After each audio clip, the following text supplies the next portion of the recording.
Hello, everyone. Welcome back to Elevate Life Coaching. If this is your first time tuning into this YouTube channel, my name is Jula Prevalon. I am a pastor, a counselor, and a life coach. On this YouTube channel, we talk about everything dealing with life. As you're navigating through life, this is the channel to help you think through some questions and some issues, some scenarios that probably will pertain to your life. For today's episode, however, we are going to talk about grief. Well, I am going to talk about grief. You're not going to do much of the talking. Hopefully, you'll drop me a comment and how you see the subject. And don't forget to subscribe and like these videos as well. It helps me know what to continue to talk about. Like I was saying, this episode, we're going to talk about grief, not just holiday blues, but grief that goes beyond holidays as well. And how letting grief have its way can be helpful while at the same time not be swallowed up by it. I know sometimes some people are afraid to experience the grief that they have inside because they think that once they start grieving, they will not stop the grieving process. I know I've felt like that many seasons in my life. So the thing about grief is about the expression of loss. Like when you have lost something, grief comes out of losing something. It's the emotion that happens when the normal emotion that happens when you lose something. Now, the only way for you to never, ever grieve is to never love, to never fall in love, to never expect anything, to never plan, to never have visions, to never have any goals, to never trust in God, to never have spiritual experiences, or never trust. If at any point in your life you want to connect with someone, you want to trust, you will grieve at some point. We are hardwired for relationships. So at some point you will grieve, you will experience some kind of loss. Now, grief is not just about grieving a loved one that's passed on. Grief is about, grieving the loss of ideas, even the loss of visions, the loss of goals, the loss of what you expected your life to turn out. For example, the loss of not having a baby if you wanted to have a baby. The loss of sometimes you have a baby, but you expected the child to turn out a certain way and the child did not turn out a certain way. So you have to grieve that in order to let go of that reality and accept this new reality. At the end of grief is acceptance, accepting the new reality, but it's a journey, it's a process. Sometimes the grief is about marriage. Some people want to get married and some people are married. And so both could be grieving at the same subject, marriage. The marriage you never had and the marriage you do have. Sometimes things don't turn out the way you expect. Grief, the loss of relationships. Like I said, we're hardwired for relationships. So at some point you will grieve the loss of that relationship, of not having a relationship, grieve the loss of being isolated and just not having close connections. Sometimes we're grieving the loss of not having a functional family. I don't know about you, but there are many of us out here who grew up in dysfunctional families, and we're grieving the loss of not having a close-knit family. Sometimes you're grieving the loss of having perhaps a relationship with God. Maybe as you grew up and you had an idea of who God was, or your church taught you a certain specific idea of who God was, and that doesn't work for you anymore in your adult years. And so that's a loss right there that needs to be grieved. Sometimes it's a loss of a faith community. Many people leaving their faith communities for whatever reason, but that leaves you without a community. So that's a loss right there that needs to be grieved. Sometimes, like I said, it's the passing of a loved one. I still grieve the loss of my college roommate. It's something that you never really get over. You handle it a little bit better. You manage the emotions a little bit better, but you just never get over the loss of great friends. Sometimes it's entering new seasons.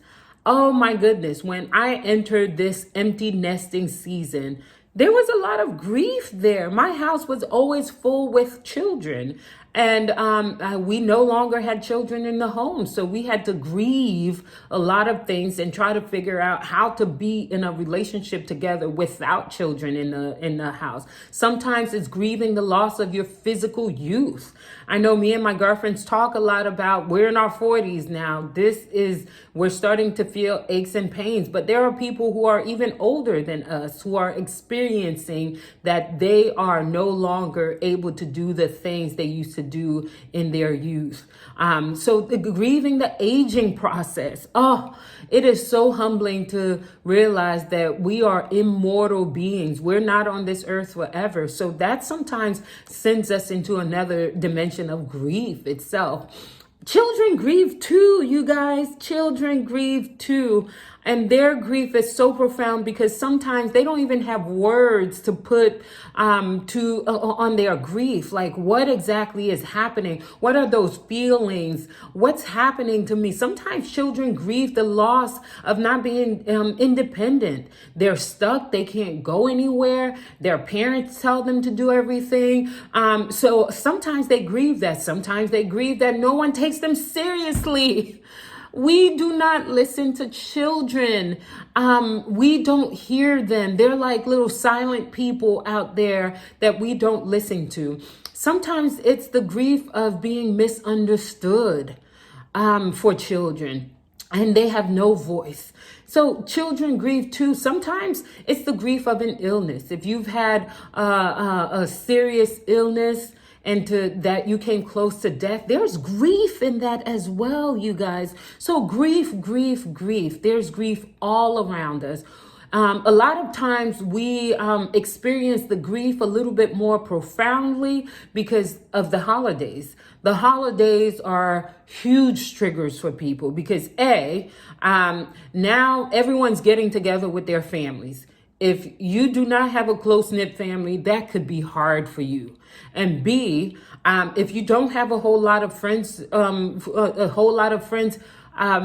holidays could be very hard for you.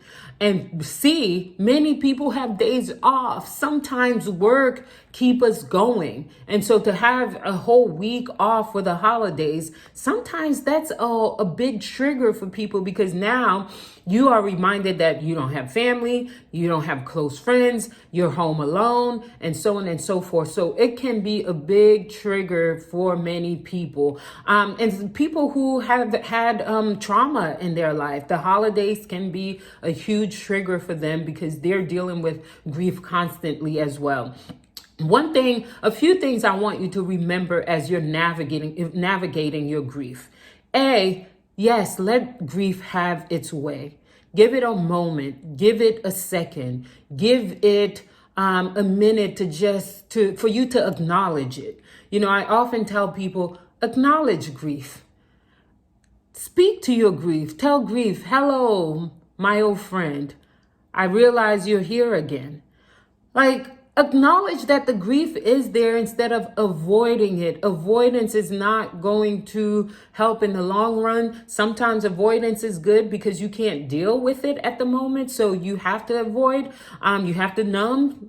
That's okay. But you want to acknowledge the grief. You're here and we're grieving. So make space for the grief and you will not fall apart. Now, if you sense that you will fall apart in your grief, it is time to call a counselor to give you some help, to talk through your grief, someone that can help support you. You need a traveling companion. You need some friends. You need a spiritual director. You need a life coach. You need to call a friend. You need someone to help you.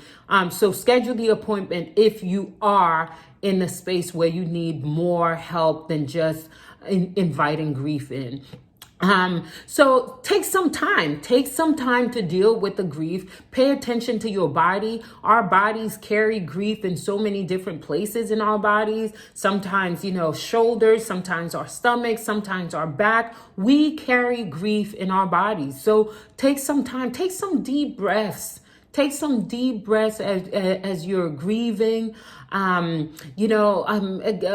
your body to just breathe. Give your body some time to just breathe through the grief. Fourth, the grief has something to teach you in the season. I've had many seasons where I'm grieving. I've grieved many losses. And so pay attention to what the grief has to teach you in the season. Engage the grief. Let it teach you. Let it show you the path to light, to live again. You can live again. You will live again. You will survive this. You will pass through it. You will not get over certain grief. Like for me, my college roommate, I don't think I will ever get over Simone's passing. But I am at a place where I can breathe through it. Whenever I think of her, I acknowledge it, and I just allow myself the minute that it needs for me to take it in. So take deep breaths and allow yourself to be taught by the grief. This is not about spending all your days and all your nights grieving and all of that. It's just about taking a second, making room to grieve. We live in a society where happy all the time is the norm. But sometimes it's okay to just let grief teach you something. It's okay to just be in your feelings a little for a little while. It's okay to just let it be. It's not about hurrying up, and it's not about quickly passing through the grief. It's about just giving it a moment, letting it teach you. Do something with your body. Go for a walk. Every neighborhood has a park. Go for a walk. I personally do boot camp. I'm going to do another video about self-care and self-love. Taking care of yourself, doing something physical is definitely something you can do to help you with the grief. I do boot camp. I walk a lot. I just have to do something physical for my body because it releases endorphins that help us deal with some of the grief, some of the loss that we're experiencing. Let's see what else I want to tell you about grief. Grief is here. It is upon you. I would love to hear, how else do you deal with your grief? I call my friends. I tell them I'm grieving. I tell them why I'm grieving. They listen to me. They pray for me. They encourage me. They sit with me. They hear me. So I have such a great support system. I have friends from everywhere that listen to me. But if you're isolated and you do not have a good support system, that might be hard for you. But I want to hear, what are you doing to let grief have its way while at the same time not be swallowed up by it? So drop me a comment. As always, thank you all so much for stopping by. Send me your questions, send me your referrals.